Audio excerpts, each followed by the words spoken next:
Hello, people of the internet. My name is Kevin Martin. This is Mike. What's up, guys? How you doing? And this is You Against the Ghost, where we bring guests on to do trivia in video games, because why not? You know? How have you been, Mike?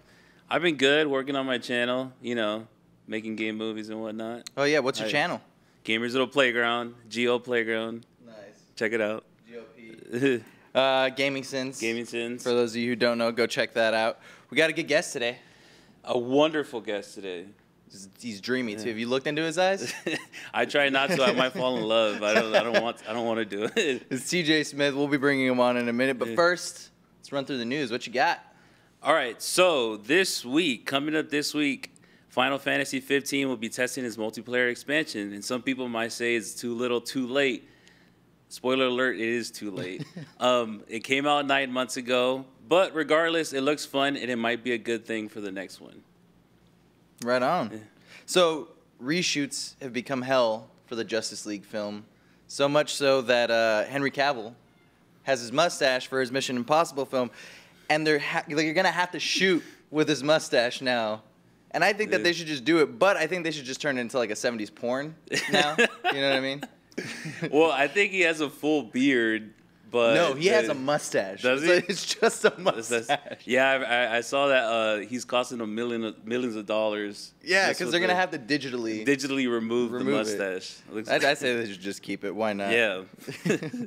All right, Ghost Recon Wildlands is releasing an open beta for its PvP mode, kind of like the Final Fantasy thing. It's 4 months after the fact, and a lot of fans are complaining that they released an unfinished game. But in my opinion, when you advertise the game to be a co-op experience, campaign experience, and then you get a PvP afterwards, it's not unfinished. So I don't know what they're complaining about. It's a fine line between something like Final Fantasy 15 and Ghost Recon. Very interesting. Marvel Studios just said that they won't release the Infinity War trailer that they used at Comic-Con and at D23, which is kind of rude, but not as rude as Captain America telling us to have patience in Spider-Man Homecoming. And, you know, like, I feel like Marvel just owns people's souls. And if you know what I'm talking about, they own you too, because you will stay for the end credits. I know I do. I do every time. Literally every time. Without a fact. Without doubt. They own you. They own me. All right, during Comic-Con, we saw our first footage of Toy Story 3 on Kingdom Hearts. It looks amazing. If you compare it to the original movie, it's almost indistinguishable between the two. I just think it's a wonderful thing that we've come so far in 20 years that you could literally play the games that movies used to watch. Yeah. Yeah, I saw that, and it's just like, whoa. It almost even looks just a tad bit better than I think the original it film. does. It does, especially during the cutscenes. During gameplay, almost the same. Almost the same, yeah. So, big Doctor Who news.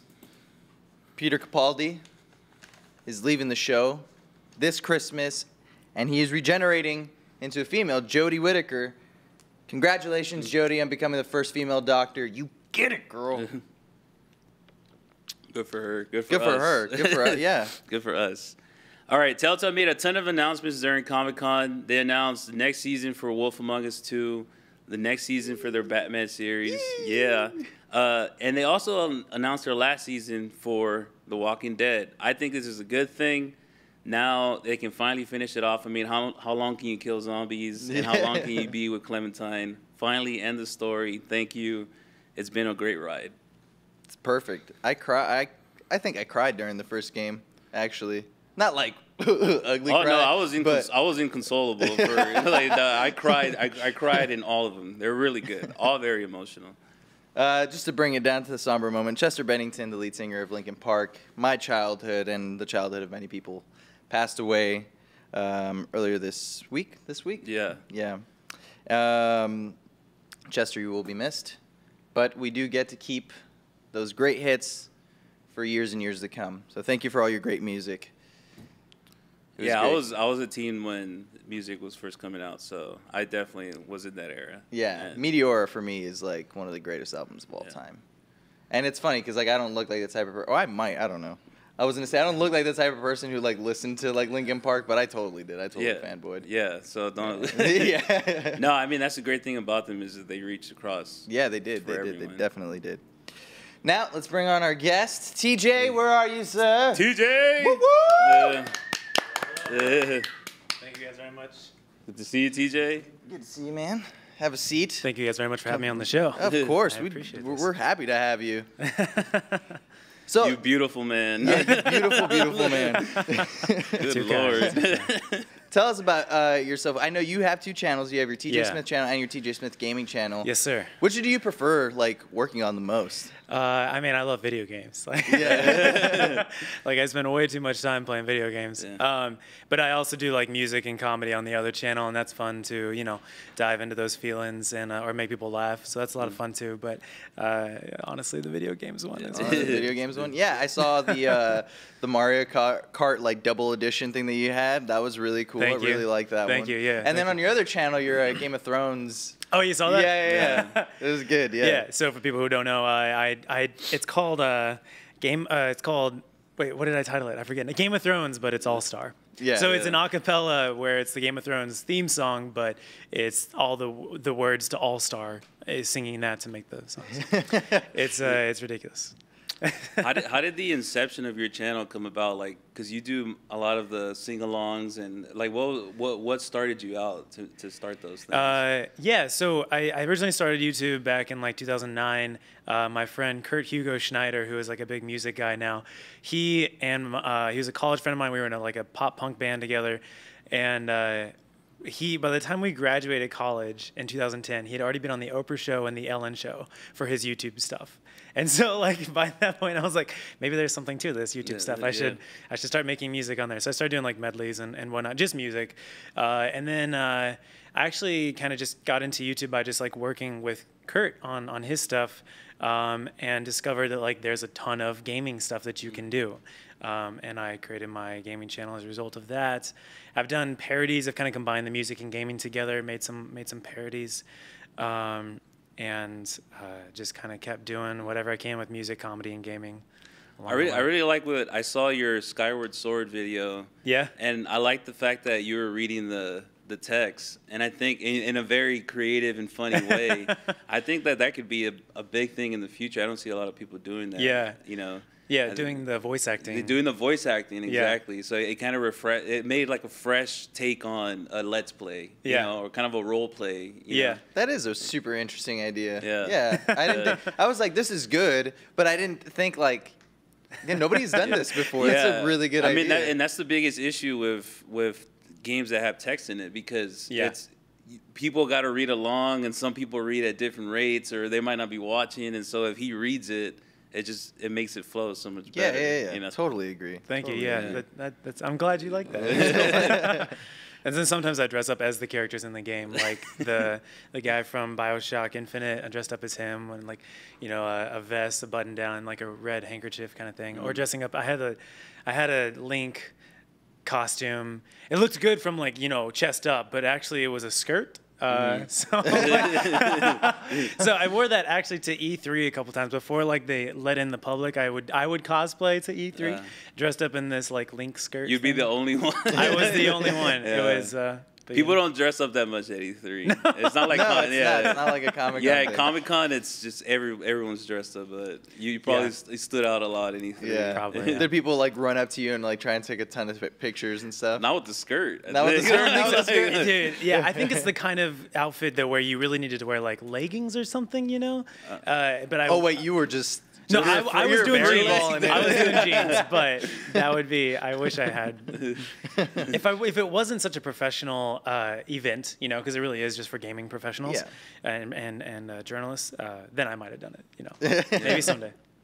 Nice. Okay, so I got a couple questions for you. Okay. Just to kind of let the audience in on not just your channel, but who you are as a human being. Ooh. Yeah. We're getting deep. So let's start. What's your favorite TV show? Hands down, Game of Thrones. Oh God, yes. Hands down. I've been trying to get my girlfriend to watch Game of Thrones for like months because of the new season, and she just refuses to watch it. So I just watch it with her in the room now. I don't even care.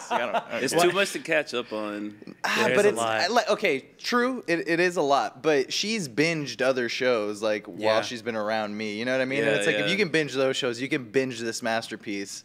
But she just won't. She won't do it. What does she have any reason why she doesn't? You know, I don't know, because she's like, I mean, it's not exactly the same, but it kind of falls into the same category. She's like a big, like, Lord of the Rings fan and stuff, so she, like, likes that sort of, like... It would be perfect for her, right? It would be perfect, but she, I don't know, maybe she's afraid of, like, nudity or something, I don't know. That's, like, part of the fun, though. When you see the warning, you're like, okay, who's it going to be, a guy or a girl this time? What's it going to... Or the gore. I have no idea, honestly. I've tried, but she just won't do it. I'm sorry, man. So, Game of Thrones, right? Yes. How do you feel about the new season? Without giving too, like, any spoilers away, but how do you feel about I love it. I think it's great. It's actually more artistically shot this time. We've got, like, a montage, you know, and transitional kind of things, like the last scene, or the last episode. You know, we saw some interesting transitions between scenes. Spoiler free. Yeah, that's good. Yeah, that's good. I think it's great. It's beautiful. What do you guys think?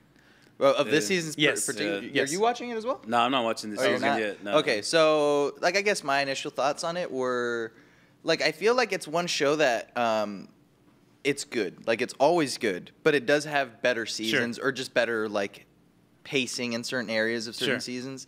And this one kind of feels like it's moving pretty like well. Like the pacing is really good in this one. I haven't felt at any point like it's kind of slow, it's kind of boring. But I feel like it's also just like the impending doom of everything. Everything just kind of finally starting, like, you know, like well, they have the finish line in mind now. Yeah, exactly. So, the finish line is here, so it's good. It feels good. It's also, I also think about like how much George R.R. Martin might be or might not be involved. Like I wonder if when he releases his books, if he ever does release his books, like what those are gonna look like.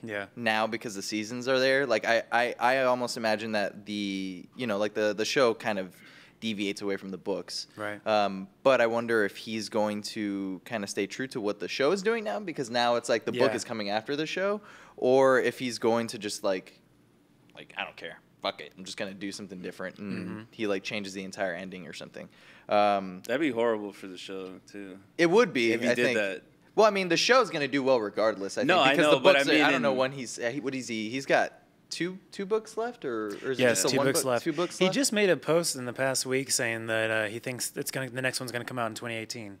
2018. So there's Finally. light on the horizon. Yeah. I mean, yeah, the show would be good regardless, but I think fans would be hurt by it if it was different. Especially if it was way different than. I think that the ending, like whatever the actual ending might be, is going to, you know, be what it's going to be in the book. But I feel like how he gets there is going to be different. Like a lot of the characters in the show who have died or haven't died are a little bit different than what's in the book.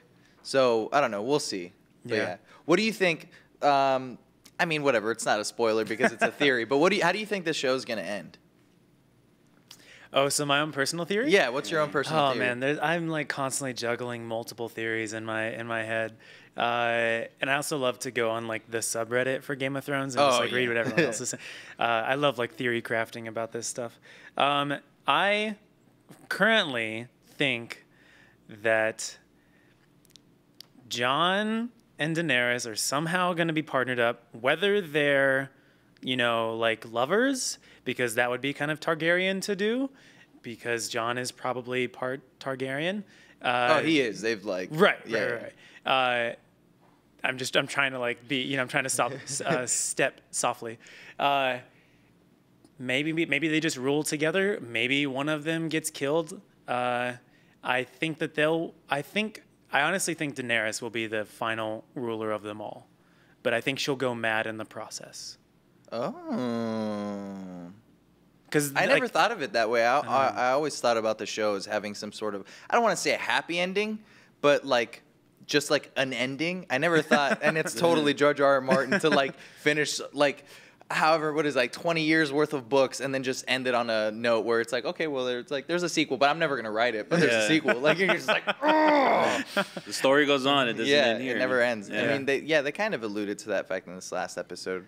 I think they kind of gave this idea of like you'll never have peace type idea. That's such a George R.R. Martin thing to do. What do you guys think though? I love hearing other people's my personal theory. I think that well, they've already stated that Jon is partly Targaryen, and then you have Daenerys. I also think that Tyrion is Targaryen. He's my favorite. I think that too. Yeah, I think he's Targaryen. In the books, they allude to the fact that he's like really into dragons, Right, and he has like a loves. connection Yeah, he with has a them. connection with them, and then Yeah. they show it in what was it last season when Yeah, he like finally goes up to the dragons and stuff. Yeah. So I think he's a Targaryen. I think he's the son of the Mad King. Whether it was consensual or Right. not with Tywin's wife is Right. up for debate. But I think that's why Tywin has such hate for Tyrion. But I think that there'll be 3, and I think they'll find a way to like divvy up the power in Westeros, and I think that they'll stop having like the one ruler of the 7 kingdoms. I think it'll kind of be split up. I think Daenerys might go back across the sea, and I think she might rule over on that side. I think Tyrion might take over King's Landing, and I think Jon will take over the north still. And this is why you can't bring up Game of Thrones. Yeah, I know, Everybody's right. like, Yeah. Too much time. But I mean, these are all theories. no, but it's like everybody. It's a cultural phenomenon, kind of like Breaking is. Bad was. In Oh, the last yeah, yeah. season. Like everybody's talking about This is a it. global phenomenon. It is. Yeah, It it's is crazy. It is. It's huge. It's massive. Yeah. It's like Pokemon Go, but like much more long lasting. Yeah, which is sort of trying to make a comeback with its like new raids or whatever. what is it, the Legendary legendary Pokemon? Pokemon. Yeah. Which like I like recently just signed on, but I caught like 2 Pokemon and I was like, They over just it had an again. event too that was horrible. The Pokemon. That's what I heard. Yeah, in Chicago. In Chicago, and it was a disaster. Yeah, Is anyone surprised? They should have been ready for that. I mean, they come should on. have. Yeah. Yeah, I don't know. Open up a new server or something just for that specific event, whatever the case might have been. Because nobody could sign on. I don't think anybody got the Pokemon. It was 100,000 people in one place. What do you think is going to happen to the exactly. cellular data? Yeah. Yeah. It was just all bad. Okay, next question. What's your favorite video game? And I know that's kind of a hard question because it's like, choosing between your children. But like, if you had to pick, I don't know, maybe, one of your favorite games. Maybe not the favorite game, but just one of your favorite games. I can tell you the 2 that are tied for favorite: Secret of Mana and Super Metroid. Oh. Old school. Super Nintendo. Yeah. Yeah. Bringing Yeah. it back. I played that Yeah. one. I don't think I've ever played. What was the first one you said? Secret of Mana. I've never played that. So that was developed by the same people who do Final Fantasy, and it's a very similar concept in like battle mechanics. But it's just a beautiful story, beautiful music. I used to think that I was just biased because those were some of the first games I ever played. Not the first, but some of the first. But like over the decades, like those 2 games are continually voted in like the best games ever made. Yeah. So Top 10 for sure. Yeah. I feel I never very- played Secret of Mana either, but I Yeah. played Super Metroid. Yeah, I mean, Like, I've played Super Metroid Yeah, as well. yeah. I mean, if you guys ever want to, it's on online. You can download an emulator and play it. So. Yeah, it's true. It was it was like the only game on Super Nintendo that you could play 3 players, and you could get that little L thing that plugged in and gave you an extra controller plug, Yeah. and you could play 3 people on the Super Nintendo with this game.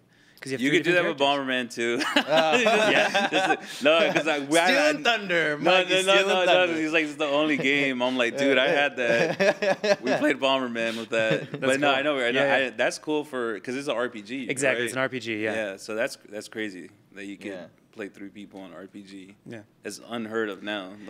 So I played Secret of Mana, but I've never played a Final Fantasy game, and I need really? to. Like, if I love that game so much, I know that I would like Final Fantasy, and I need to. And you've told me this. You were saying like Final Fantasy 15, right? Yeah, 15 was like for you one of the up like or the runners for like best game of the year. Do you still feel that way about it? Well, I mean, the thing for me is that I'm not a big RPG person, Okay. other than Zelda, which would be kind of an action RPG anyway. Yeah, and puzzle. And, Yeah, and so I know that I know that traditional fans of RPGs didn't really love Final Fantasy 15. But if you're just kind of a more casual RPG fan, I think you would love it. It was Which is funny because like I'm not like really an RPG fan. Like, and that's I've why never I been. thought that you might like And it. and then you told me about it, and I was like, oh, I should probably give this game a look. And it looks beautiful. The trailers do it justice. It's just one of those things where like I just haven't. I'm like stuck playing Injustice 2. Like, like that's I see. looting, like the loot system in that game is. The Just good thing great. about 15 Yeah. too is that if you really like story, it's one of the shorter ones. It'll take you like 23 hours, 25 hours to Oh, get really? through, as opposed to 100-hour RPGs, Right. which are fun and great once you get into them. But to get into them, It's a serious commitment. yeah, it's a serious commitment. You need to go the first 5-10 hours just not knowing really what you're doing, and then figuring out the systems and the battle systems and all that. So this one is more, gets to the point. Right, yeah. But that's just me. I remember when the game came out, a lot of the people hated it that were like diehard Final Fantasy fans. So we'll see. Yeah. We'll see. That's the thing for me, and I think it just shows the type of gamer that I am. Like, I can't do like turn-based gaming. Like for me, but it's funny because those games are usually the games that have the best story, or at least I'm told. Yeah. Because I've never really played one, and being somebody who's like so devoted to story, games like like The Last of Us, or just basically anything almost Naughty Dog has made, like the Uncharted games and stuff, or any of the Telltale games. They're all story driven, you know what I mean? And I love those games. But then the turn-based like fighting has always turned me off to those games, but I feel like I just got to swallow it to get to a good story, because I know Final Fantasy games have like phenomenal stories. Yeah. But yeah, it just shows who I am. You're missing out on Pokemon though. Huh? You're missing out on Pokemon, which is turn-based. That's, what are you talking about? Yeah, like Pokemon was like a different thing, because I feel like the flash of it being Pokemon, especially like in like the 90s and, like, I don't know, I think it kind of maybe early 2000s, it was still fairly popular. I think it got popularized again because of Pokemon Go. Yeah. But I mean, that was different. It was flashy because it was Pokemon, and everybody was doing it, and everybody was like, oh, I want to be with, that's true. people and doing what they're doing. So yeah, you play Pokemon, you grab Pokemon cards and stuff, or I don't know, Yu-Gi-Oh, I guess. I did Yu-Gi-Oh. That was what I did. I did Yu-Gi-Oh. Game Boy Color, man. Game Boy Color. Yeah, I had a Game Boy Color. I had the purple kind of see-through one. Yeah. That was good old days. My mom gave me an original Game Boy for my first Game Boy. It's like the original old school. Oh, really? Yeah. Nice. So like super huge block one? Yeah, the super huge block one. And then Black and white. Yep. And then I also got a color one as well later on, which is nice. Really cool. I had the color, and then I didn't have one until the what was it called? The Game Boy Advance, and that was the last Game Boy I had. And I had wanted to get another one like more recently, because there's some really good games. The DS, like the DS or 3DS and stuff. Yeah. But I never had one of those. I stopped at the Game Boy Advance, and I remember it was around the time that the first Spider-Man movie had come out with Tobey Maguire, and I bought that first Spider-Man game on both the PlayStation, was it PlayStation 2 and on the Game Boy Advance. Oh God, it's trash on the Game Boy Advance. It was, but I mean, it was fun. But I was, I was a kid, so I was all about it. Absolute trash. I was all about it though. All right, last question. Yes. What was the last great film you've seen or saw? Let's see. I've actually saw a lot of films in July, but in terms of greatness, I'll say the most impacting one was a film called Ingrid Goes West. Have you guys heard about this? No. So it's tell me more. Sir. Yeah, it stars Aubrey Plaza, and she plays this kind of a character with borderline personality. She's like kind of crazy, but not super crazy, just like borderline crazy. And she starts getting obsessed over this Instagram another girl who like has this like puts up a perfect Instagram life. And Aubrey I've seen this trailer. Okay. I just didn't know the name of the film. She but gets I've seen obsessed with this other person, and she like goes out to California, and she decides to become this girl's best friend. And she kind of does that, and the film tells the whole story of how that goes, but it's like very plausible in today's online world. And as someone who has like somewhat of a public presence, it was like almost too real that someone could like try and do this. And right. Because you post pictures of where you go and things you do, and sometimes you tag locations and whatever, and it kind of gives away where you are and what you like. And someone could just copy your life like that and convince you that they like that stuff too. It's just, it's very real, very real. Did the movie have a thriller type of feel to it? I mean, it's Aubrey Plaza. Was it funny, or like what was the tone of the movie? Good question. It's definitely a comedy, because like Aubrey's character, we'll call her Ingrid because that's her character's name. Ingrid knows that she's not normal, but like she can't do so. Like she's aware that she's odd, and doing not normal things, but at the same time she can't really figure out how to change it. So you feel a bit empathy for her. So, but it's comedy because she knows that she's messed up and she does messed up things. Yeah. And there's like some good comedy relief. It wasn't funny for you though. It was like funny and horrifying at the same time. I guess like a good horror movie. You know? That is too real. That is too real. It's like, I think it was funny because it wasn't happening to me. That's why it was right. Yeah. It's funny that you bring that up because like I thought about that when I started like trying to get into like the YouTube scene, or even when like one of my goals that later down the line is to like become some sort of a filmmaker, like make films and such. Yeah. And obviously you get into the public eye, and there's people who are gonna thoroughly enjoy your work, and there's gonna be people who definitely hate your work. And when I had like my Instagram for the first time and stuff, I would like post like my house, like and I gave it like its own name and like its own like little geotag on Instagram, and then like I slowly realized like that's gotta go, because like that sort of thing, like if I ever get to a point where there's like more people who just you have like an Ingrid or something, I was like I need to stop doing that. So look at this stuff right now with was it Logan Paul? Yeah, or Jake, I think, right? Logan's the older brother. Oh, it's both of them? Because the Logan Paul, he was making life horrible for all the neighbors. I think that's Jake. Jake's the younger one. He was the one making horrible life for Neighborhood. Yeah, I think both of them then, because I saw Jake recently too on the news, and he was interviewed. But before I saw Logan Paul. Oh, okay. too. Maybe I missed that. Okay. So it's one of those things where everybody knows where he lives. It's but he hard. also he publicized, or exactly, he used to at least. Exactly. Yeah. And for somebody with his type of social reach, it's impossible to do that and be able to. Yeah. And I'm sure it's fun in games now, but there'll be a point where, man, maybe it already happened where it got scary for him. Oh yeah.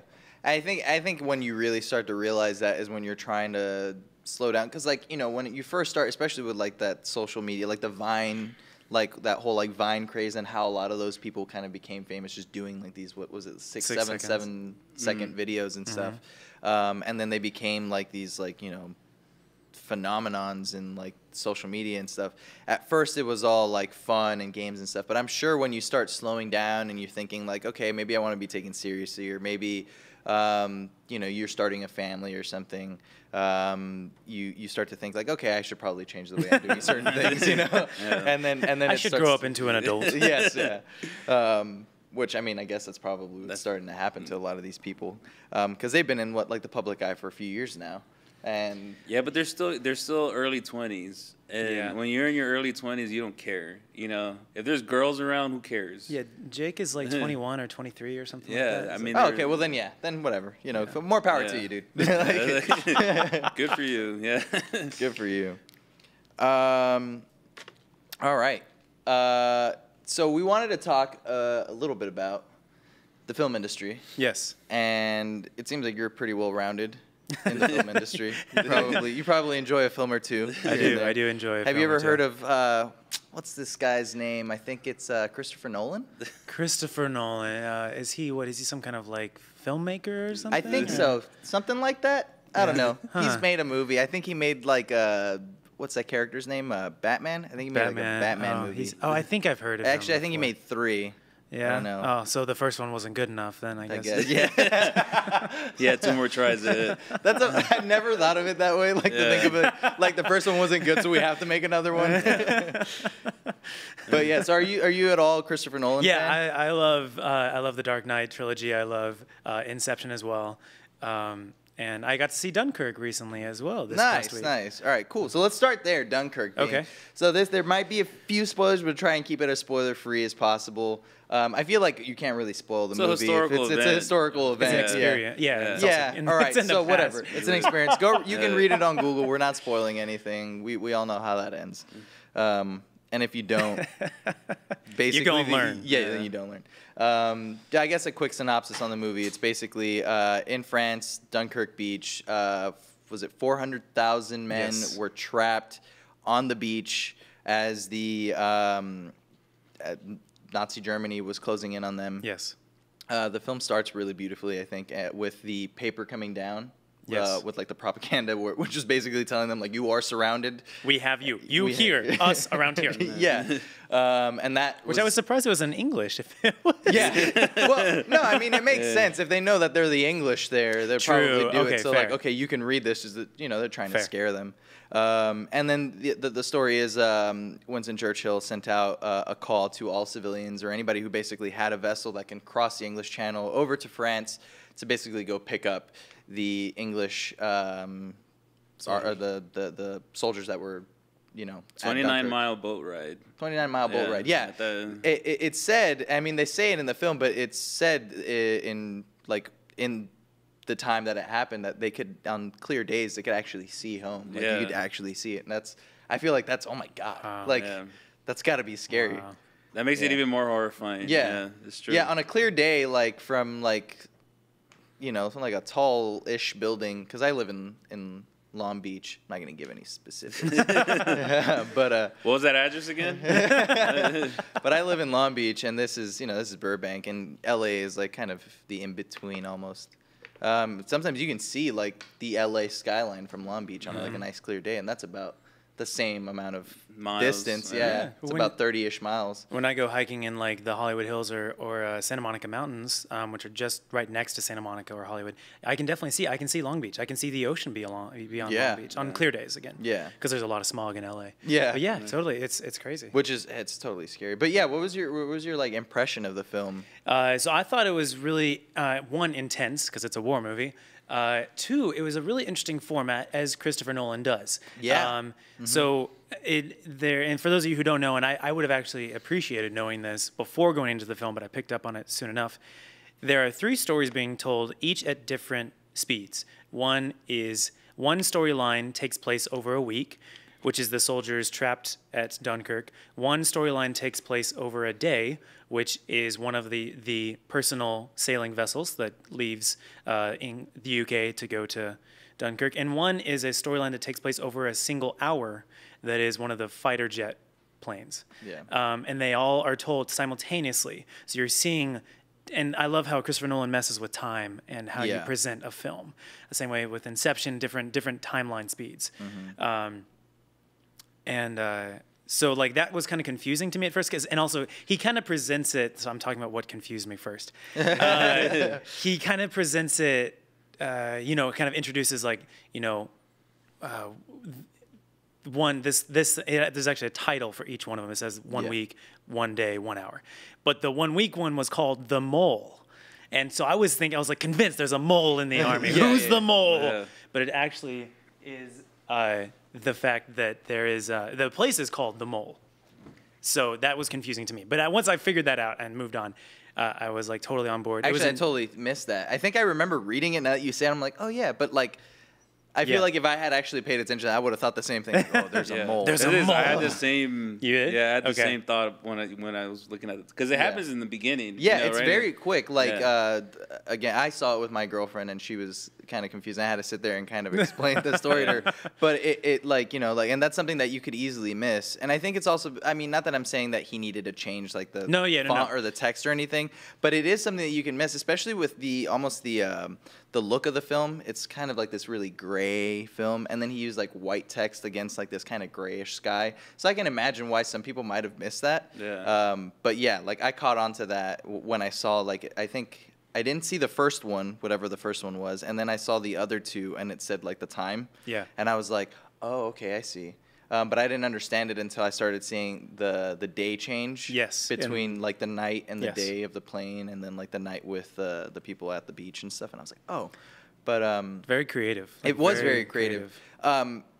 Something that I thought about, because I'll out myself. I'm a huge Christopher Nolan fan. Cool. Huge fan. Yeah.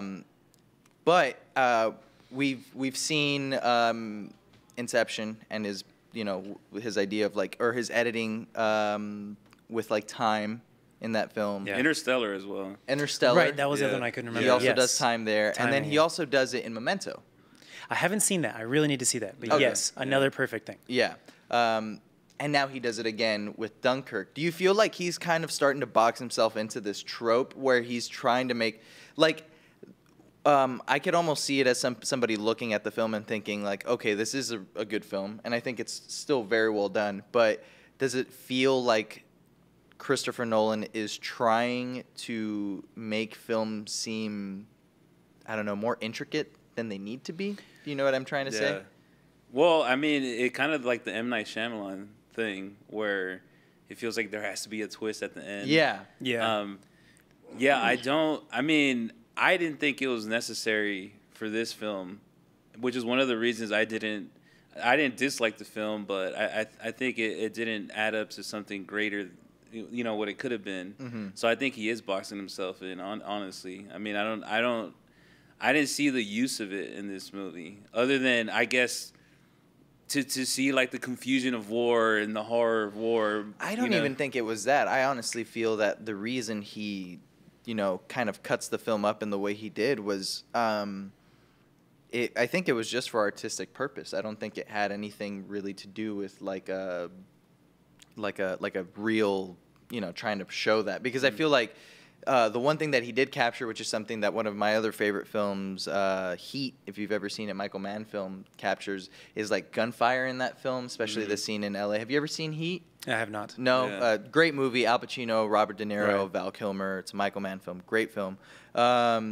There's a scene where there's a bank robbery, and then they have a shootout in Los Angeles. And it actually, that film... Downtown LA, middle of the streets, like... Yeah, like that film actually, I think it like started, like some kids actually tried robbing a bank after that film was released, and they had like this huge shootout with the cops and stuff.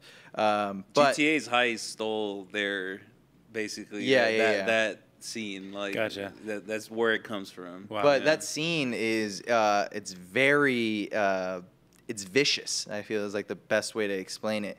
Something that Michael Mann did with, like when he was filming, when he would mic the guns of each actor. He would, I don't know, maybe some sort of like lavalier mic, something that can kind of blend in.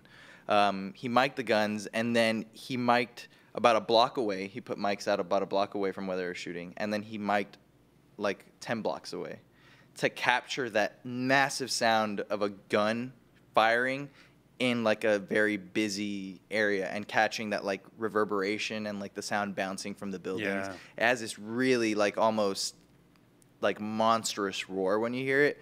And I feel like Dunkirk did that.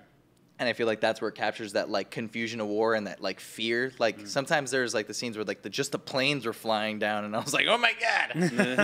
And I was like, man, that's scary. Yeah, And I feel every like that's time where you hear them coming, like you feel the same dread that they would feel. Yeah. Oh, definitely. And you hear definitely. it coming from miles away. Oh yeah. You know? You're like, oh my God. There's nothing But- you can do. Yeah, and there isn't. You just got everybody just like squats down and hopes for the best and stuff. But yeah, I feel like that's the one thing that I would say caught that like viciousness of war was the sound design. So you of don't the think film. the time breakage was for that reason? No, I don't. I think that was just an artistic thing for him. I think he wanted to tell the story, and I think he does do like kind of the M. Night Shyamalan thing, but it's not so much a twist as much as like that final moment. You know what I mean? Well, I mean, and I didn't mean like a twist. I just mean the time breakage for him. Yeah. No, but I'm It's- saying you use M. Night Shyamalan as an example of like his that he always has to have some sort of a twist in his films, and I feel like Christopher Nolan's getting into like that territory, but not with twists so much as like that final scene needs to just hit home, and he feels that by messing with time, I think he feels like he can get that emotional response from the audience. Yeah, so I think there's, to me, Christopher Nolan's technique of messing with time is more of a Hitchcock style thing rather than a Shyamalan thing, because Shyamalan, okay, so I'll focus on the other two. Christopher Nolan and Hitchcock, their styles, especially like Hitchcock, of like revealing things that the audience can know but the characters don't know, Right. that kind of a stuff, is the experience of the whole film, not just the ending. And so like Christopher Nolan, his thing is like he's telling the story but messing with the time, and that's how you experience it as a viewer. You were asking kind of like, is he boxing himself in? I don't think he's boxed himself in my opinion. I think he's thinking outside of the box every time for everything he creates. For me personally, I think he's creating something new, a new way to think of time as a viewer, rather than a standard watching a timeline normal. process. So for me, I love how he's being creative. Right. For me with Shyamalan, it becomes okay, what can I guess the twist before it happens, and it takes me out of the movie a little bit. And I do feel like it's forced a little bit. So definitely forced with Shyamalan. Oh, yeah. He's definitely started, though. I mean, he's been irrelevant for like. Though Split did have a kind of a cool ending. That was that twist. I had never seen Unbreakable, so I didn't. Oh, you didn't? Oh, I recognized it, but I didn't feel it. Yeah. Right. Okay. But then there was his previous film, which was the Visit, I think is what it's called. The kids go to... I didn't never see that. And that actually, no, that did have a twist. God damn it, Shyamalan. I got. The first 5 times were cool. Yeah. After that... No, but I thoroughly enjoyed The Visit. I think he's starting to find... Shyamalan's starting to find, I don't know, his ground, I think, with his last 2 films. There's a few films in between there from his early stuff to now that was like, it was rough. But anyways, that's for another day. Back to Chris. So the whole thing about Nolan for me and about the movie that was interesting was, so I love seeing what the reviews say. Mm-hmm. You know, I mean, not that it's going to structure my opinion of it, but I mean, I've been guilty of it where I'm not excited for a movie and then it gets 95% on Rotten Tomatoes. Like, oh man, like, oh, let's go. I gotta go watch it. You know, it's probably good.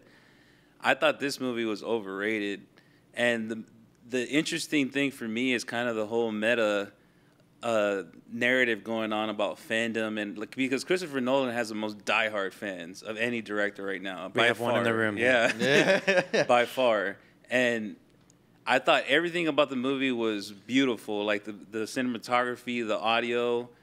But to me, it just didn't add up to something better. You know, it's funny because I kind of agree. I think it's a strong film. It's the most expensive art house film ever made. I was explaining it to one of my good friends just last night, or 2 nights ago, or whenever I saw the film. I don't remember. But I was explaining it to him, and I was telling him, like, you know what? It's a good film. I think you should definitely go watch it. It's one of those things. It's a Christopher Nolan film. If you don't go watch it in theaters, it's kind of wasted on watching it at home. Yeah. It's one of those, and I got to see it in 70 millimeter. Wow. So it was an experience. It was a beautiful experience. Again, his cinematographer, who he just started working with during the Interstellar film, because he used to use Wally Pfister beforehand. Right. And I forget this guy's name. I would butcher it if I tried to say it. But he has like a really good eye. The audio is great. His editors are great. Even the storytelling is great. But there was something about this film that I felt just didn't add up for me. It was missing something for me. And I would say it's not one of Christopher Nolan's greater films. And like I said, but it is an ambitious film. It is. I mean, I respect him for taking chances and still taking chances so far into his career. But I feel like a lot of the response was because he's Nolan. Yeah, no, you're right. You're totally. Or maybe because of Harry Styles. I don't know, because I don't know. I mean, he was good, but it wasn't. No, like, but I mean, it's like well, you know, I'm the type of person who's like, if I want to know about something, like if I like something or I'm interested in something, I go on Twitter and just type in Dunkirk. Yeah. And then I just scroll through and like I'm just a lurker. I don't even I just see what people are saying, and half of the people are like, "Oh, it was amazing. Harry Styles was amazing." And well, you're on Twitter too. So. Exactly, but exactly. So a 17-year-old girl is like, "Oh, Harry Styles, yeah, it was just the best movie ever made. Like, he was so good at it." It's like, he's in, you didn't understand it. The person who I saw the film with brought up a point that was very good. One of the things that it was missing is character and character development. We did not get much character. We got people, and they played great parts. I think the people on the boating vessel. What should we call it? A yacht? What was it called? It was a yacht. It was a yacht. It was Moonstone. Moonstone, yes. Okay, on Moonstone, the private personal vessel. We got the most character development from them, but also they're only, small part of the film. So I think that was probably something major that was missing from this film. Yeah, that I would completely agree with you. But also, I don't think this is supposed to be that. It's just a snapshot of war and what's... Agreed as well. How do you feel about that, though? Because people...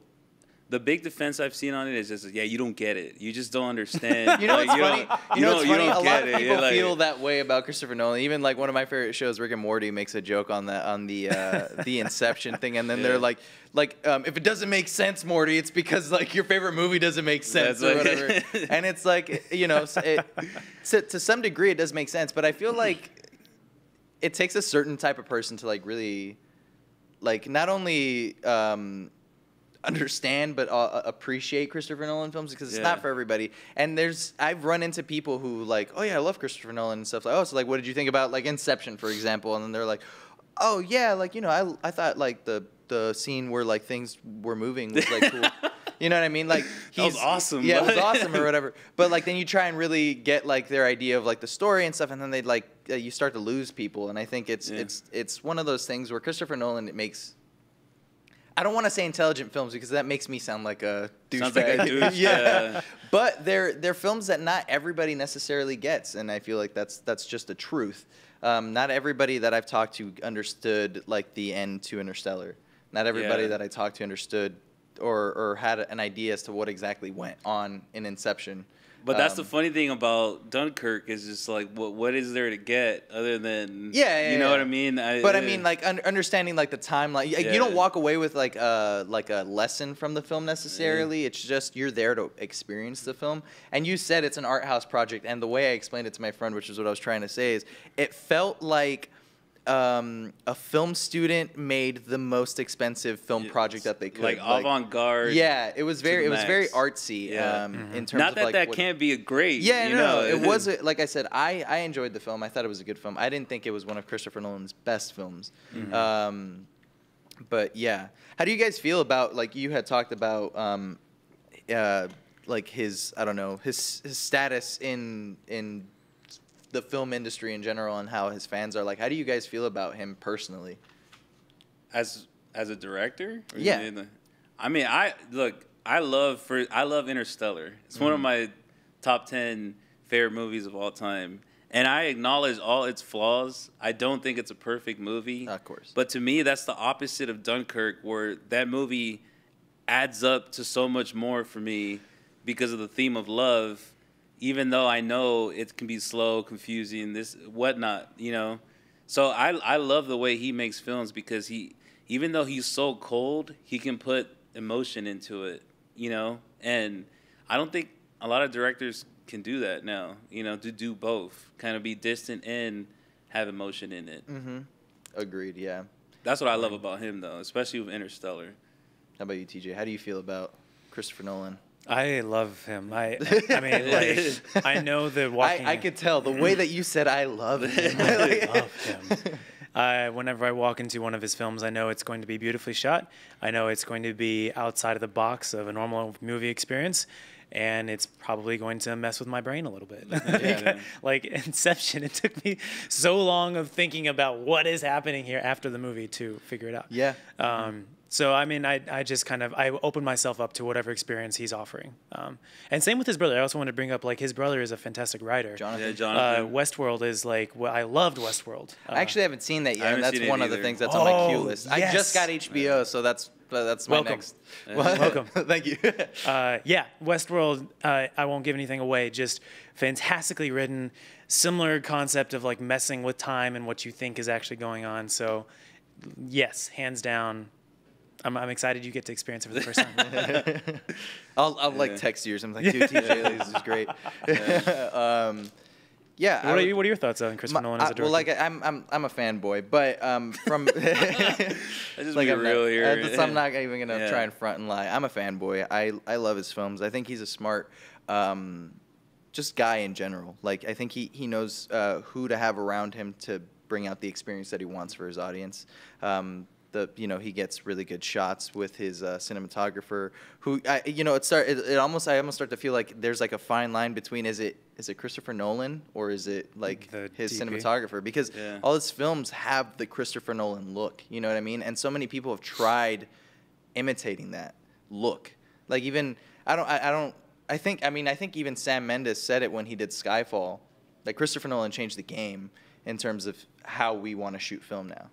and you see it. And when you watch a Christopher Nolan film, you almost know it's a Christopher Nolan film, even if you didn't see his name attached to it. You look at it and you're like, he's attached to some extent. You know what I mean? He's some sort of producer in the back end. He produced the film Transcendence, I think is what it was called, with Johnny Depp, where he transfers his mind into like the computer, and we don't know if it's actually him or if it's like artificial intelligence or something.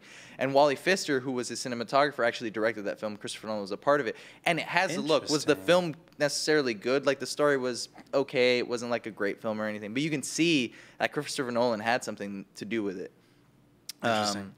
But yeah, I love Christopher Nolan. I think he's a great writer. Him and his brother are great writers. I think that he does really well in terms of like storytelling. I think that's his strongest suit.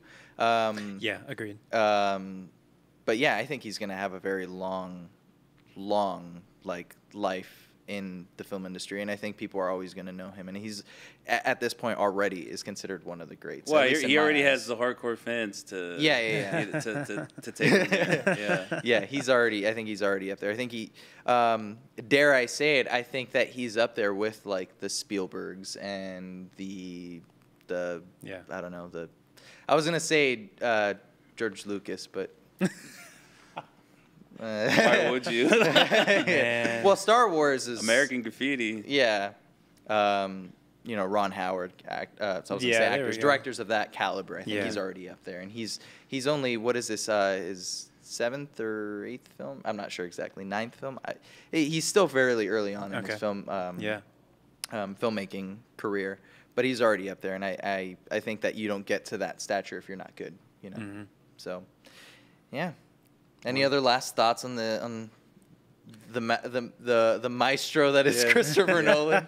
I just want to comment on the meta thing about fandom and how it can also be very toxic. And it hasn't gotten to him yet, but hopefully it doesn't get to his head where everything he does is brilliant because his fanboys will back him up no matter what. And hopefully he keeps trying things, and we see that a lot in video games, especially with like PlayStation, Xbox fanboys, and I think that's not a good thing for us or for him. So that's why I always find it interesting, just like I said, going through Twitter and just seeing like, what the hell, like, you know, as soon as you just don't get it, you don't understand. It's like it's beyond you. It's like, all right, relax. It's just I didn't like it as much as you. You don't understand it, Morty. It's because your movie doesn't make any sense. Where do you guys see Christopher Nolan going after this? I don't know, man. I've never known where he's gonna go next, but I'm sure it's gonna have to do with something with time. You know? You think so? I just love how he does, like, every time. It's like Memento, backwards to forwards, right? Yeah. And then like Inception, like different levels of time, and this one is like 3 stories simultaneously. Interstellar, like this just so something with time. That's my bet. Something with time. Something with time. You heard time. it here first. TJ Smith. Yeah. Place your bets. I know a lot of people have talked about Daniel Craig coming back as Bond.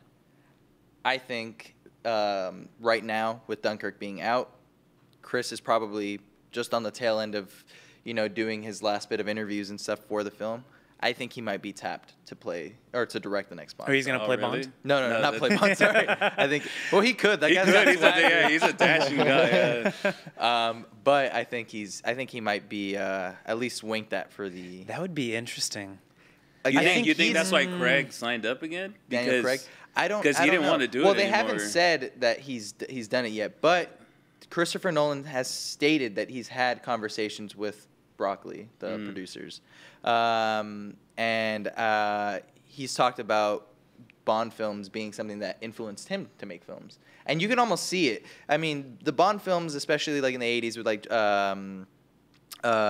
Roger Moore. Roger Moore, I could not think of his name. Thank you. Roger Moore were like a little like funny and like a little cheesy at times, but they were shot beautifully, and they're Bond films. All Bond films are almost shot beautifully, and I think that like the look of a Bond film is something that really, like, you know, got into Christopher Nolan and the way he makes films now, and I think that it would just be full circle for him to come back around and make a Bond film. You know what the funny thing about that is, though, that Bond films are the definition of formulaic. It's And, true. you know, so- which Yeah, I think would be I which wonder I if it think would would be constrain nice him to too see like Christopher Nolan do a Bond film because you know he would bring something different to the table. But would he follow the formula, or would he just? That's what I'm break- worried. yeah. Would Yeah. they constrain him too much? Yeah. Or would he be able it's to? a possibility So- that he would be constrained to some extent, but when you have somebody like Christopher Nolan, I feel like you have to give him. See, I'm a fanboy, but the studios know this. Like, studios have bent over backwards. You had Paramount and Warner Brothers, two completely different studios, bend over backwards to make Interstellar. Yeah. So you know that he has some sort of, Oh, I clout mean, he in could. the He film know he industry. could do whatever he wants. I think. Yeah, But, yeah. I mean, I'd be interested to see what he decides to do. I mean, it would certainly. Constraints create creativity. You true. know, having things that you can't do means you have to figure out how to do what you want to do. That's- So yeah. if he was able to be creative within the Bond formula, I would love to see that. I think it could very easily be done, and it would be nice to see because it would kind of give a different or shine a different light on a Bond film to see him work with time. Maybe the film starts off somewhere else, and you work the way you work through the film, and you're always you get that like Yes. Christopher Nolan confusion, and then it's revealed later on whatever whatever might be going on later down the Yeah. line. Yeah. But I think if Christopher Nolan gets on, I think we'd be in for a treat. It's really interesting you said that though about the. It's true though. You know that's why the original Star Wars trilogy is better because they were. They were constrained. creative. They were They had to be constrained. creative because they couldn't. They you couldn't know, do Yeah, they all couldn't do this- everything that they wanted to do. And to Yeah. this And day, may- they still like those films. Like they're CGI, which wasn't really CGI because a lot of it was practical effects. It effects. just looks better. It just looks better, Yeah. which is maybe Dunkirk was Christopher Nolan with no restraints. Just do whatever you want. You're Christopher Nolan here. Yeah. Do whatever the fuck you want to do. Yeah. You know. We'll see. And that's another thing that I actually just quick thing on Christopher Nolan. His use of practical effects. Practical effects are not used enough in film. Oh anymore. yeah, that's what And I makes really Dark Knight so much better than Yeah. all the other ones because you feel Yeah. like even just the chase scene. Yeah. It feels and- real, and yeah. It feels real. Were the bullets from the plane in Dunkirk, were those like real or not real bullets? But you know what I'm saying? The shots where you're seeing the fighter planes shoot at each other from the POV. You know that I don't know. That Yeah. that It was- might be. It's super intense. I was just wondering, how real was it? And you the hardly audio see and- them as opposed to where in other movies where you see a dogfight, you see some hyper real kind of laser like almost shots Yeah. coming out of planes. Yeah, I don't Yeah. know actually. I mean, I doubt that they would send two planes up there and have one dude like, Right. okay, shoot at this guy, but try not to kill him. You know what I mean? Yeah. But I mean, who knows? Maybe I get most films when they use Spitfire planes, they'll try and fire blank rounds. So Yeah, that right. it That's what looks- I'm talking Yeah, about. yeah. Yeah. But I mean, as far as like an actual bullet flying through like the scenes where you see the bullets kind of chasing the planes, Yes. I'm That has pretty to sure be that was CGI. CGI. That has to be Yeah. CGI. Okay. Anywho, TJ, we got a little treat for you. Oh, what's that? So, it's the namesake of the show. And for those of you who don't know how we got the name of the show, the Ghost is if you've ever played like a racing game and you have to Mario play Kart? against Mario the Kart, Super Ghost. Nintendo mostly. Yeah, you play against the Oh. Ghost, your best time. Uh-huh. That's where the namesake comes from. But the Ghost in this case is going to be me today, and we're going to be playing a VR game. And I think you actually gotta try this not too long ago. Couple We're days gonna be ago? playing, Yeah. Okay. Arizona Sunshine. Oh, yes. Yeah, that So- game's fun. So yeah, so we're gonna go ahead and we're gonna get you to play, and you're gonna play against me. We're gonna throw some trivia. At you. Okay. Oh, trivia. I have to answer trivia too while doing this? Yeah. Well, that's not. We gotta did make your, it difficult for you. Did your ghost have to answer trivia? No. Yeah. So, okay, I So see how you're this at a is. handicap, sir. Wow. Ghost floats right through the trivia. We don't, the Ghost doesn't do Fair trivia. and balanced. This show is.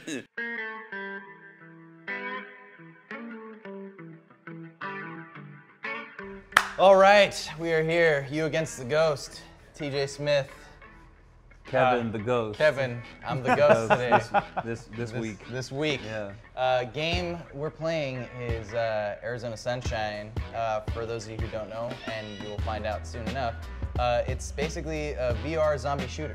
Yeah. And while you're doing this, well, I'm gonna go first actually, because you're Okay. gonna have to beat me. I'm the Ghost. You're gonna have to try and beat You my. gotta make that ghost. I have to make the Ghost. But after that, once you go up, you're gonna have to answer some trivia questions. Trivia questions are gonna be kind of vast in terms of where they're coming from. They can be video games, they can be some film-related stuff. I'm not gonna tell you exactly, but you know, you'll hear it and all you have to do. But it's pop culture type stuff. It's stuff that we think you might know. Okay. So yeah, let's give this a go. I'm up first. Let's go, Kevin. Enjoy. All right. All right, TJ, you know what? I'm gonna let you choose, but only between two. So it's either Canyon or Undead Valley. I was told that the old mine is kind of hard in terms of look. So Okay. what would you prefer? Undead Valley. All right, this one's gonna be new. I haven't done this one yet. Me neither. Now we're on Wait, an which equal. one? Which one did you play? I I think he played the first one. I played Yeah, the Canyon, yeah. Yeah, he played the Canyon. can see the legs of one of Could them. I get it up? I can go upstairs, huh? Kevin, I'm gonna cheat and call out for you. So if they're What? behind you, What? No, not fair. we need every advantage possible. Sweet.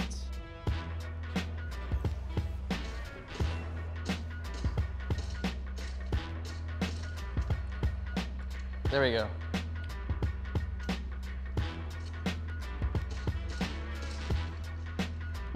Okay.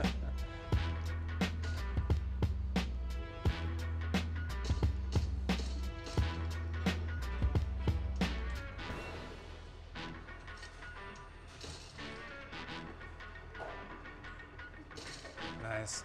Good shot. Good shots. Good, good, good. Come here, lady. Cameraman, look behind him.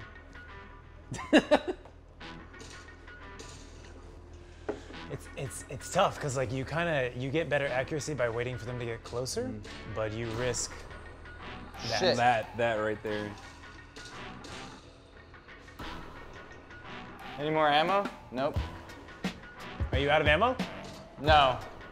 I'm Okay. about to be though. Go upstairs.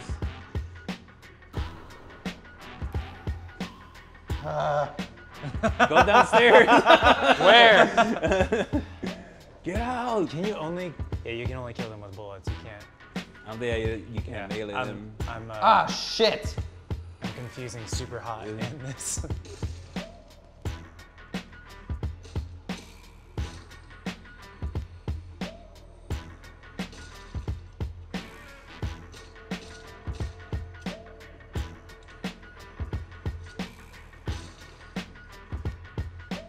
You gotta find more ammo.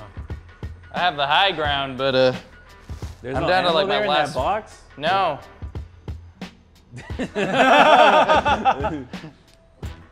Could I like? To your open right. these? To your right. Don't worry about it. He's far away. You'll be fine. Oh shit. Oh, where'd you you get go. that? Oh, in a locker? Oh, nice. Oh, that's smart. See, now Nice. TJ's gonna know. Yep. This is my one advantage.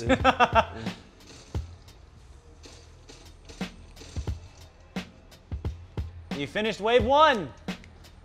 Congrats. Oh, nice. Which gun is that? Looks like a 1911. Cool. Ooh, lady.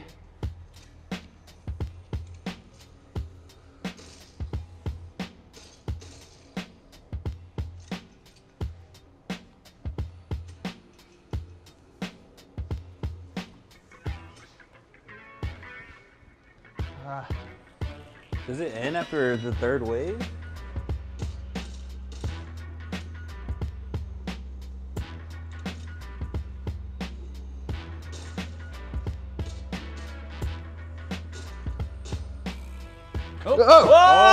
Oh! Behind you! Turn around! No! No! So That was pretty good. Second wave. What's the second score? wave, yeah. All right, so you have to do better than 19 kills to survive more than one wave. You got that, TJ? I got it. TJ's laughing because it's embarrassing what you just said. All right, good luck, sir. So guys. Okay. I just tried to push this fridge open. What are you looking for, beer, dude? There's Yeah, something dude. in the bottom, though. Okay, here we go. I gotta remember how Don't to. worry, TJ. You don't have a lot to live up to, so. Ouch. Okay. Okay. Small shoes to fill. I would like redemption, but due to time, the audience doesn't need to know that though. TJ. What? Nothing. Psycho! What? What's going on? Behind you. What? All right. Single player. Single player, and then there you go. Undead Valley. All right. All right, should we start asking them? Once he shoots the screen. Yeah. Once a zombie first comes out, then we'll ask them. Oh, okay. So you're gonna give me until a zombie arrives? Yeah. All right. Maybe we can just throw them a freebie, just to get them warmed up. Okay. So I see. Yeah. No, never mind. Let's go. All right. Prepare yourself. And it has begun. Oh, he's Oh, smart. he's going for Oh man. But I gave him all this. Oh, You did. man. Thank you. All right, go ahead. Start. Give him. Start. Just go. Just start berating the man. All right, TJ. What's up? Which game was released first, Rock Band or Guitar Hero? Rock Band. No, wait. Guitar Hero. No, Guitar you Hero. can't change your answer. No, It's too Guitar- late. That's just- Guitar Hero. The correct answer was Guitar Hero, by the way. Does that count or not?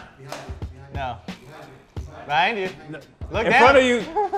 Don't help him, man. Wait, where did she come from? Yeah. Oh, there's a hole Go, there. go, I didn't know go, there's a go. hole All right. What city does Batman protect? there. Gotham. Correct. All right, what is the name of the main character in the first Metal Gear Solid? I can barely hear you. What is the name of the first character in the first Metal Gear Solid? I'll tell you in 1 second.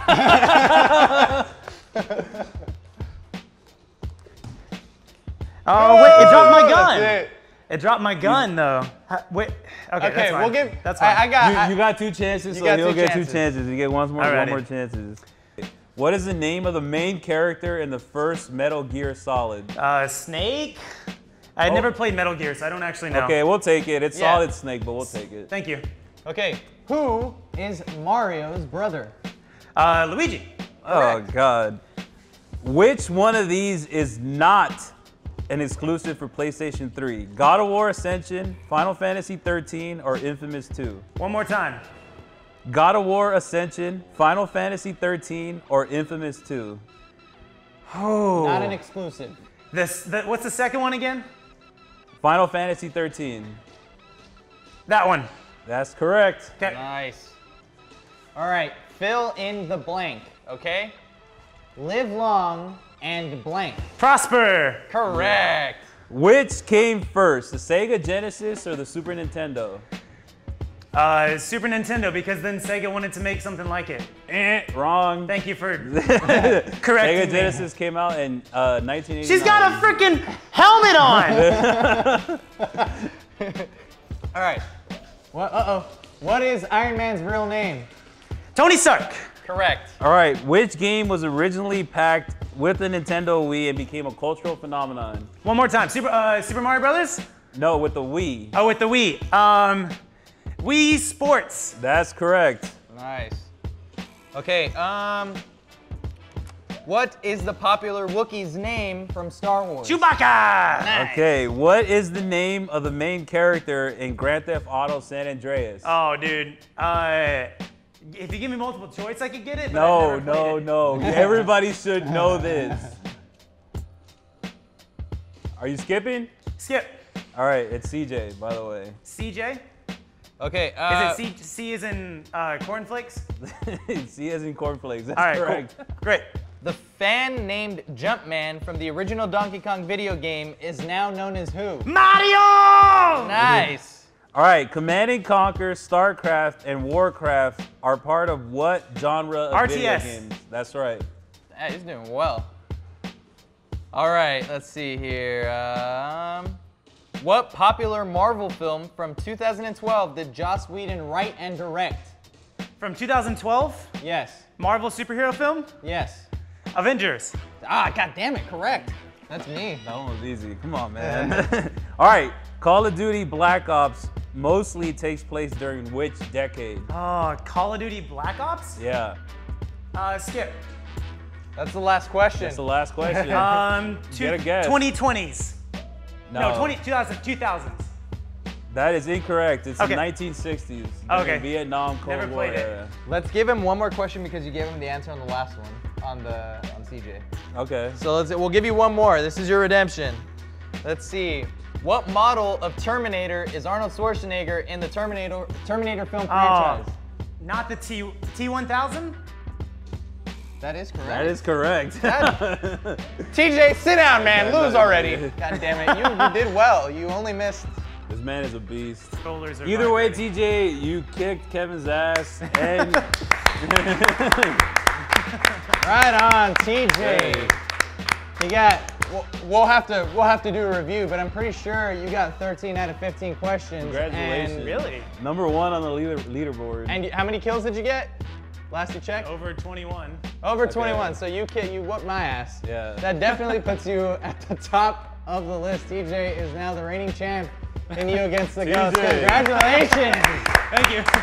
All right. Come on out, sir. Oh man, my Well, adrenaline running right now. That's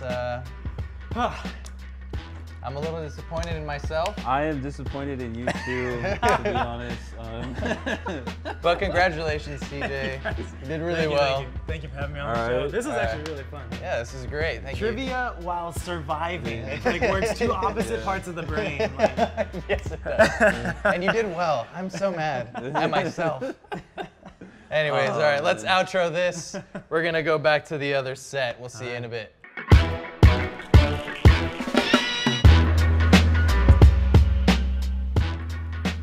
Alrighty, everybody. Thank you for watching this episode of You Against the Ghost. We want to thank our lovely guest today, TJ Smith. TJ. thank you guys Be very sure much. to check him out. Yes. Thank you guys for having me on the show. This is Yeah. a lot of fun. Of course, of course. And we're gonna have all your stuff located below, all of his little places where we can find you and stuff. All the places where you can find us, GamingSins and GLP, Gamers Little Playground. If you would like to throw out any tags out there, anything you'd like to say? Sure. The links or things I want to say, or Yeah, sure. any of Anything. the- both, all yeah. the above. Everything. YouTube.com/TJ is my main channel, and gaming is TJ Smith Gaming. I'm really looking forward to Destiny 2, so if you're looking forward to that too, come on over. Overwatch and Smite are the games I also play in addition to indie games. You guys are awesome. I'm going to be following you guys on social media now. If you guys want to follow me, it's at Ivy League Punk. And you guys are great. I love all these like awesome figurines here too. Oh, thanks. Yeah. Most of these the are mine. Deadpool. Yeah? Is the Deadpool one yours? Yeah, that one's mine too. He's super dope. Yeah. I like him a lot. Nice little Shout out to Christmas. Machinima for the Batman one. Batman. Oh, nice. Yeah. If it Fallout disappears, 2. blame TJ, not me. 'cause What? I definitely didn't take it. TJ the Thief. What's going on here? I'm being framed. Yeah, you can find us, Gamers Little Playground. All of our information will be below. Same thing with Gamers Little Playground. GamingSins, you mean? Sorry, GamingSins, sorry. No. GamingSins, us, Gamers Little Playground, you. Thank and you. then be sure as well, it's going to be right here. You can probably see it right Nice. now. Our Patreon. Go check out our Patreon where we're going to have some cool stuff for you guys. And you guys can help us keep making these great videos and keep getting, cool guests and keep making some GamingSins videos because no game is without sin. Thank you for watching. We'll be back in about 2 weeks. We love you. We'll see you later.